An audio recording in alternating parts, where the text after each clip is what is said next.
दोस्तों, आज के लेक्चर में हम लोग बात करेंगे बी आर अम्बेडकर साहब की और उनके विचारों और उनकी जीवनी को समझने का प्रयास करें। जैसा कि हम लोग जानते हैं कि बी आर अम्बेडकर का जन्म जो हुआ था एक अनटचेबल कास्ट में हुआ था, जो कि हिंदू कम्युनिटी में महर कास्ट कहा जाता था। इनका जन्म 14 अप्रैल 1891 को म्हाव में जो हुआ था, एक आज के समय में मध्य प्रदेश में है।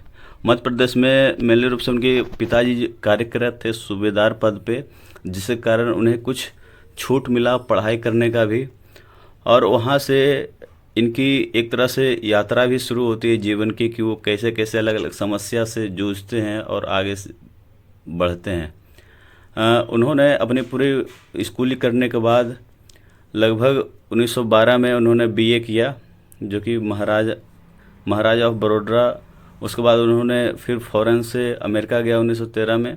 उन्होंने एमए पीएचडी की डिग्री लिए और 1915 में फाइनली वो फिर लॉ का डिग्री लिए, डीएससी जो होता है वो किए। फिर London of school of economics में वहाँ से भी उन्होंने पीएचडी की, और कहा जाता है कुछ समय के लिए उन्होंने बॉन यूनिवर्सिटी में भी पढ़ाई की। वहाँ से पढ़ाई करने के बाद उनके लिए इतना आसान नहीं था कि आज जिस तरह से वो एक तरह से भगवान माने जाते हैं, दलित का हो या वुमेन्स का हो या मजदूरों का हो, यानी कि जो भी डिप्रेस्ड क्लास लोग हैं, यानी जो भी वल्नरेबल सेक्शन के लोग आते हैं, वो सभी के लिए उन्होंने पूरा जीवन योगदान दिया। इससे पीछे इतना आसान नहीं था। इनके पीछे का जो सपोर्ट मेन साहू जी महाराज जो थे, उनके बारे में हम लोग को जानना बहुत ज़रूरी है। कि कहा जाता है कि कोई भी आंदोलन बिना किसी सपोर्ट के या बिना वेल्थ का सफल नहीं हो सकता है। तो साहू जी महाराज की अगर बात करें तो ये इनके बारे में बताया जाता है कि ये जो हमारे छत्रपति शिवाजी थे उन्हीं के वंशज के थे ये, और एक कोल्हापुर के जो राजनेता थे, मतलब राजनेता नहीं कह सकते, जो महाराजा जी थे वो थे। वो पहले ऐसे व्यक्ति थे जो इसमें आरक्षण की अवधारणा वो अपने जो कोल्हापुर एरिया था वहाँ पर उन्होंने लागू किया था। 1902 में कहा जाता था कि उन्होंने एक आदेश से लगभग 50% नौकरियों पिछड़े जाति के लिए आरक्षित कर दिया था। अगर उनकी बात करें तो ये उस समय एक्टिव होते हैं जिस समय कहा जाता है ज्योतिबा फुले जब देहांत हो गया तो उनके बाद कोई भी वैसा एक्टिविस्ट नहीं था जो एक तरह से दलित मूवमेंट को या जो डिप्रेस्ड क्लास लोगों को उसकी जो आवाज़ है वो सामने रख सके। तो उसी समय कहा जाता है कि जब ज्योतिबा फुले को 1890 में मृत्यु हो गई या परिनिर्वाण हो गया, तो उससे मात्र 4 साल के बाद ही उन्होंने बागडोर संभाली थी महाराज जी ने। अगर इनकी बात करें तो ये हर तरीके से अंबेडकर जी को सपोर्ट किया। जैसे अगर बात करें कि इनके पढ़ाई के लिए स्कॉलरशिप जारी इन्होंने ही की थी, और कहा जाता है कि इन्होंने और तरीके से भी उसमें मदद की। अगर उस समय के माने तो भारत के जो सबसे सक्रिय या सबसे पॉपुलर लीडर थे बाल गंगाधर तिलक, जब उनसे ये बात हुई कि जो अछूत लोग हैं, जो नीचे जाति के लोग हैं, उनके बारे में क्या राय है आपकी, तो उनकी एक कहा जाता है उन्होंने मजाक करके एक ताल दिया था कि तेली तमोली कौन में विधानसभा में जाकर क्या करेंगे। और एक तरह से ये अभद्र मजाक था, उनकी सोच को ये दर्शाता है तो कितने रूढ़िवादी थे। तो उसी दौरान क्या हुआ, जब 1914 से 1918 हम लोग जानते हैं कि पहला विश्व युद्ध हुआ था। पहला विश्व युद्ध के दौरान ही एक सेल्फ डिटर्मिनेशन का कॉन्सेप्ट आया था जो अंतर्राष्ट्रीय राजनीति में उसमें बहुत पॉपुलर हो चुका था। तो उसी समय एक कमेटी के तहत जो 1919 के एक्ट में अगर पढ़े जो ब्रिटिश गवर्नमेंट इंडिया में लाई थी, तो उसमें सेपरेट इलेक्टोरेट तो 1909 से ही स्टार्ट हो गया था, लेकिन 1919 में सेल्फ डिटर्मिनेशन का बात हुआ था। ये फर्स्ट टाइम ऐसा बात हुआ था कि जहाँ एक तरह से जो ये महाराज जी थे साहू जी महाराज, वो अम्बेडकर को आगे बढ़ाते हुए उन्होंने एक तरह से इसकी डिमांड रखी कि वो सेपरेट इलेक्टोरेट चाहते हैं, जो भी अनटचेबल है, वो जो भी डिप्रेस्ड क्लास के लोग हैं। और ये उनके कहा जाता है वो अपने अधिकारों की मांग किया, और उन्होंने अपनी कुछ बातें भी लिखी है, इस आर्टिकल में हम लोग देख सकते हैं। और फाइनली कहा जाता है कि जब वो पढ़ाई करके आए बीच में 1920 में 1920 में मनगांव में एक सभा की घोषणा की और वहाँ पर एक घोषणा कर दी साहू जी महाराज ने कि आगे जो जो पिछड़े लोग हैं, जो छुआछूत के शिकार हैं, जो समाज के बहिष्कृत लोग हैं, ये उन्हीं के नेता हैं। और 1920 से कहा जाता है कि ये मेन स्ट्रीम में आ चुके थे, मेन स्ट्रीम के मूवमेंट में वहाँ से अपनी शुरुआत की। और जो पहला उन्होंने पत्रिका मुख्य नायक जो निकाली थी, उसका भी कहा जाता है फाइनेंस साहू जी महाराज द्वारा ही की गई थी। तो इससे हम ये समझ सकते हैं कि इनका कितना बड़ा योगदान रहा। उसने बीच में परिवारों की मदद की, पैसे से मदद किया गया। तो बिना उनके योगदान का B.R. अम्बेडकर का जो ये आंदोलन था इतना आसान नहीं था। ये हमें समझने की ज़रूरत है।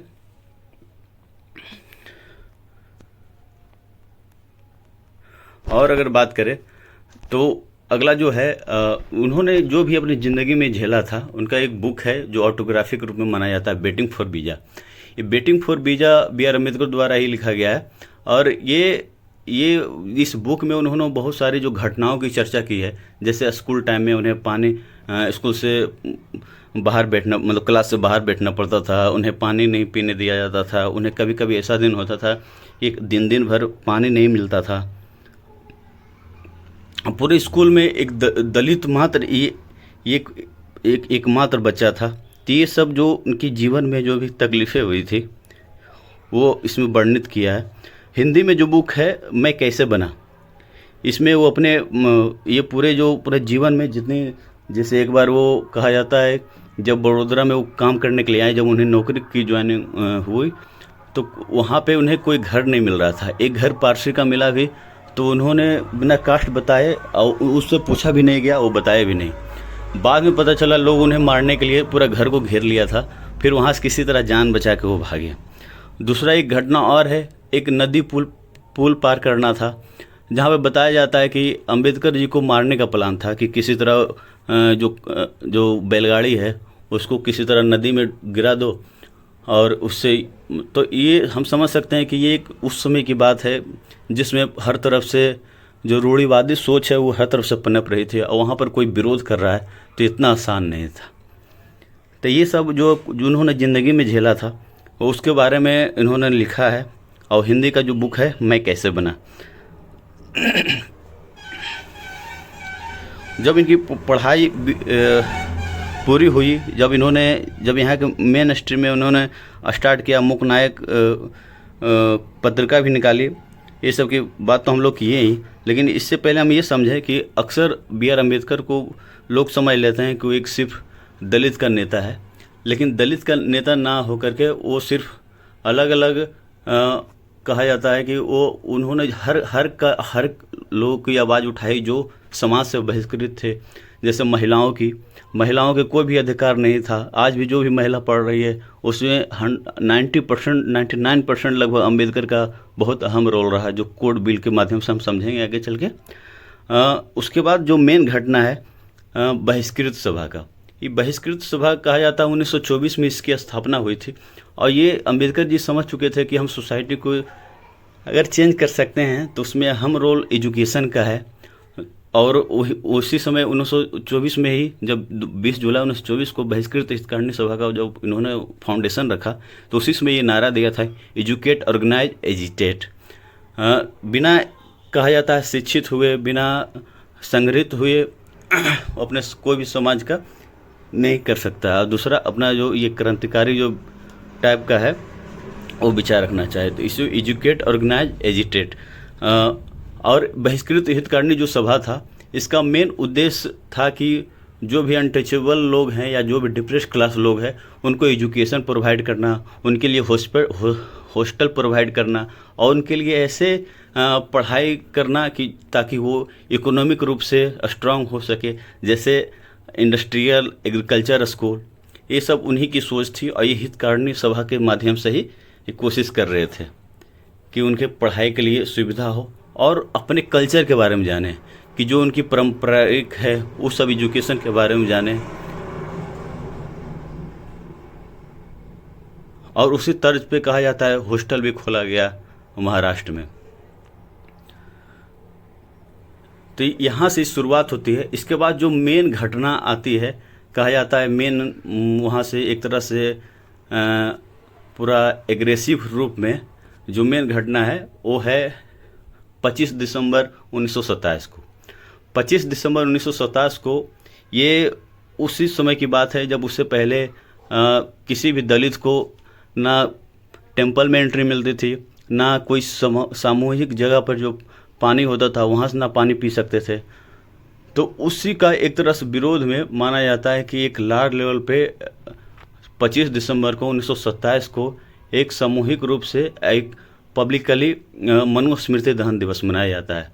क्योंकि मनुस्मृति एक जो है बुक, उसको एक तरह से हिंदू कोड बिल भी माना जाता है कि बिल नहीं सॉरी हिंदू का लॉ भी माना जाता है कि हिंदू धर्म का जितना भी एक तरह से जो ज़्यादा करके मानने वाले हैं वो मनुस्मृति में जो कानून बनाया गया उसी के आधार पर चलते हैं कि उसमें किस तरह से महिलाओं के साथ डिस्क्रिमिनेट किया गया, किस तरह से उसमें जो नीच कास्ट के जो वर्ण है उनके साथ किस तरह बदसलूकी किया जाएगा, या वो भी नियम बताएं कि अगर जो कहा जाता है छुआछूत वो कैसे समाज में उनकी स्थिति क्या रहेगी। ये सब मनुस्मृति को एक तरह से वैधता देते हैं जो अपर कास्ट के लोग होते हैं। तो इसीलिए अंबेडकर जी ने ठाना कि 25 दिसंबर को हम हर साल लगभग मनुस्मृति दहन दिवस मनाएंगे। ये आज तक चलता है, आज तक 25 दिसंबर को सामूहिक रूप से मनुस्मृति बुक को जलाया जाता है।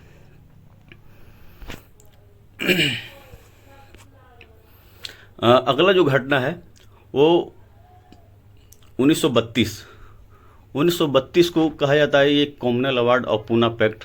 ये बहुत इम्पोर्टेंट कहा जाता है मतलब इंडियन हिस्ट्री में, जिसमें गांधी जो अम्बेडकर के बीच में जो मीडिएटर होता है जैसे कि जो अंग्रेज़ थे मैकडोनाल्ड उसमें के प्राइम मिनिस्टर थे वहाँ पे ब्रिटिश के। तो उन्हीं का ऑफर था कि वो चाहते थे कि जितनी भी अलग अलग रिलीजन है जो भी उन्हें लगता है वो सेपरेट इलेक्टोरेट की डिमांड रख सकते हैं। और सब ने इसका एक तरह से तो अंबेडकर ने भी उस डिमांड को रखा। अंबेडकर जी उसमें जो डिमांड इनका था मात्र 76 सीट का। ये 76 सीट में चाहते थे कि 71 सीटों में चाहते थे कि ये सिर्फ सेपरेट इलेक्टोरेट हो, यानी कि सिर्फ जो डिप्रेस्ड लोग हैं सिर्फ वही लोग खड़ा होंगे और इलेक्शन में वही लोग देंगे। तो जैसे ही इस विचार को अंग्रेज़ों ने एक्सेप्ट किया, ये 16 अगस्त 1932 को होता है और उसके बाद 24 सितंबर 1930 को ही, उससे पहले ही मतलब गांधी जी अनशन पे चले जाते हैं और अमरण अनशन पे चले जाते हैं। अमरण अनशन के कारण चारों तरफ से दबाव बनता है अम्बेडकर पे। उसमें मदन मोहन मालवीय, M.G. राजा, ये सब मीडिएट के रूप में किसी तरह अम्बेडकर को मनाने में लगे जाते हैं। और फाइनली कहा जाता है कि अम्बेडकर को ये मतलब जो सेपरेट इलेक्टोरेट था उनसे पीछे हटना पड़ता है। और तभी अम्बेडकर जी ने ये ठान लिया था कि शायद हम लोग जब तक हिंदू रहेंगे तब तक भलाई होने वाला नहीं है। और 1933 के बाद से ही माना जाता है कि अम्बेडकर इस मूड में आ गए थे तो कि उन्होंने अपना धर्म परिवर्तन करेंगे। उन्होंने अपने बुक एनिहिलेशन ऑफ कास्ट होवा सुदरा मेनली रूप से होवा सुदरा में इन्होंने वर्णित किया था, जो कि बाद में ये बुक को पब्लिश किया गया था।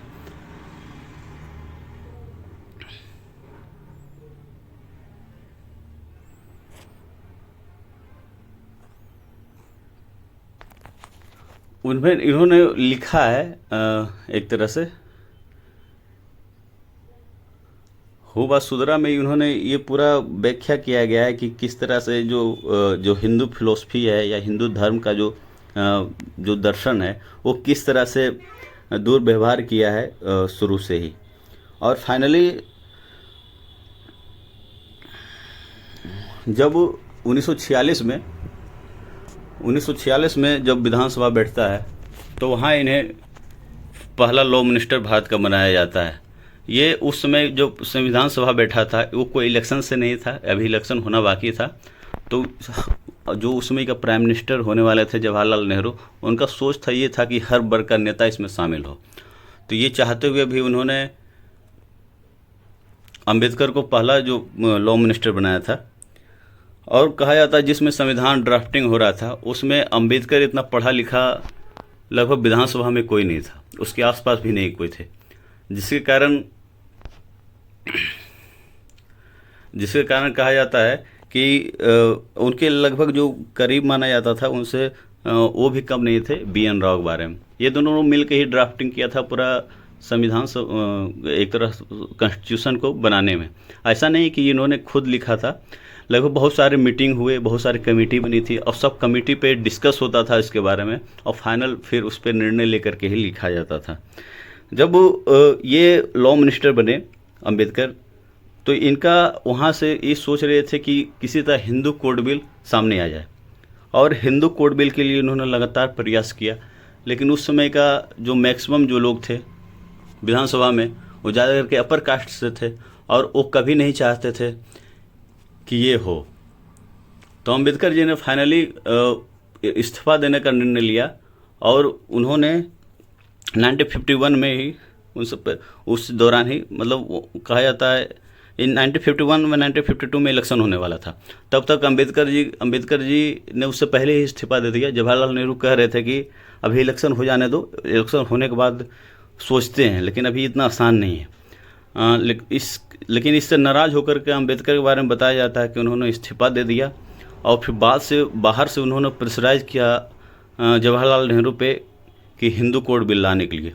लेकिन इसके दबाव के कारण क्या हुआ कि जवाहरलाल नेहरू को लगभग 1955 और 56 में हिंदू कोड बिल को 4 टुकड़ों में मतलब 4 भाग में लाया गया बारे से, जिसमें जैसे पहला था हिंदू मैरिज एक्ट, जिसमें जो महिला खास करके हिंदू महिला थी उसके लिए ये अधिकार की बात की गई थी कि जैसे अब अगर कोई व्यक्ति एक से ज़्यादा अगर स्त्री से शादी करता है तो उस पर मतलब वो अपराध के श्रेणी में होगा और उसके लिए दंड भी दिया जाएगा। तो इससे महिलाओं का अधिकार की बात हो रही थी। दूसरा बात करते हैं हिंदू सक्सेशन बिल।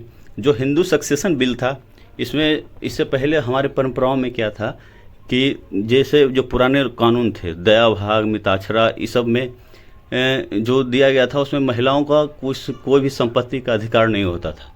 तो उसका मतलब काउंटर करने के लिए उन्होंने पूरी तरह से कानून बनवाने की कोशिश की कि हिंदू सक्सेशन बिल के तहत ही जिस तरह से बेटा को अधिकार मिलता है संपत्ति में, उसी तरह से बराबर अधिकार बेटी को ही मिलेगा। तीसरा था हिंदू एडेप्टेशन और मेंटेनेंस एक्ट। हिंदू एडेप्टेशन और मेंटेनेंस एक्ट ये बेसिकली जो एडेप्ट किया जाता है बच्चे को किसी को लेना तो उसके लिए नियम कानून थे, क्योंकि इससे पहले क्या होता था कि बहुत सारी लड़कियों को एडेप्ट किया जाता था, वो गलत होता था उसके साथ। तो ये भी रोकने का प्रयास कर सकते हैं। तो ये सबसे हम समझ सकते हैं कि उन्होंने न सिर्फ दलित या मजदूर या और जनजाति के लोग, इन्होंने हर प्रयास किया कि जो भी वुमेन खास करके आज के समय में कहा जाता है एक तरह से वुमेन के लिए भगवान थे BR अम्बेडकर। और लास्ट का जो एक चौथा जो बिल था हिंदू माइनॉरिटी और गार्डियनशिप एक्ट। इसके तहत जो भी माइनॉरिटी लोग जो थे उनके अधिकारों की बात की गई थी और सबको एक जैसा ट्रीट किया जाएगा, ना कि कास्ट के बेस पे या सोशल में हायरार्की है इसकी बेस पे। ये सब कानून के तहत ही बाद में ही अलग अलग जो भारत में कानून बने थे वो इसका प्रावधान देखा जा सकता है। जैसे 1976 में सिविल राइट प्रोटेक्शन एक्ट ये आगे जाके बना जो हिंदू माइनॉरिटी और गार्डियनशिप एक्ट था। और कहा जाता है 1989 में एट्रोसिटी एक्ट यही बना जो कि आज के समय में दलित के लिए ये एक्ट बहुत इम्पोर्टेंट है ना। उससे पहले और बात करें अंबेडकर के बारे में, तो अंबेडकर जी लगभग 1933 में ही कह दिए थे कि हम हिंदू में जन्म लिए हैं लेकिन हिंदू बनकर मरेंगे नहीं, है ना। तो लगभग उसके 20 साल के बाद फाइनली जब उनकी देहांत होने से कुछ समय पहले 1956 में उन्होंने 14 अक्टूबर 1956 में ही सबसे पहले धर्म परिवर्तन करता है 14 अक्टूबर को, जो बौद्ध धर्म की दीक्षा लेते हैं। और वहाँ पर इंटरप्रिटेशन नहीं कि तुरंत लेते हैं धर्म कन्वर्ट कर लेते हैं। इससे पहले उन्होंने बहुत यात्राएं की, लगभग श्रीलंका और म्यांमार, ये सब बाद में जो बहुत सारे बौद्ध विचारों थे विद्वान थे वहाँ भी उन्होंने उससे वार्तालाप की और तब जा कर के 14 अक्टूबर को 1956 को बौद्ध धर्म की दीक्षा ली, जो बाद में अपना इंटरप्रिटेशन देते हैं नवयान का। जैसे पहले दो भागों में बटा हुआ था, हीनयान महायान, लेकिन ये तीसरा मार्ग अपनाते हैं नवयान। आइए अगले लेक्चर में हम लोग फिलोसफी की बात करेंगे, जो नवयान क्या है, उनके क्या क्या फिलोसफी रहे हैं अम्बेडकर के। और लास्टली 6 दिसंबर को 1956 को अम्बेडकर जी की मृत्यु हो जाती है और 6 दिसंबर को हर साल महापरिनिर्वाण दिवस भी मनाया जाता है। थैंक यू दोस्तों, आज के लिए इतना ही। अगर कोई क्वेश्चन हो तो आप कमेंट में लिख सकते हैं। धन्यवाद।